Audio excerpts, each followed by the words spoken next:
একটা পুরুষ খারাপ হওয়ার উদ্দেশ্য হলো একটা নারী, কেন জানো? একটা নারী একটা নারী একটা পুরুষকে যখন ভালোই করে, এবার একটা নারী 10টা পুরুষকে খারাপ করে, কেন জানো? একটা নারী যেমন মন নিয়ে খেলা করে, সে 10 জন খোর পারে, কেন জানে?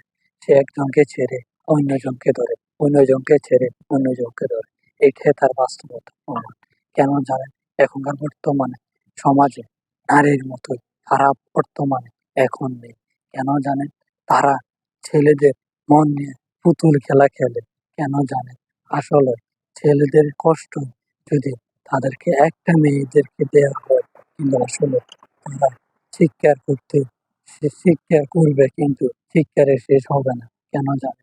তারা যদি একবার ভেবে দেখতো ছেলেদের কান্নাটা কি জিনিস, সেটা তবুও ছেলেরা ওটাকে অনুভূতি ভাবে কষ্টে বালিশের চাপা দিয়ে রাখে, কেন জানে?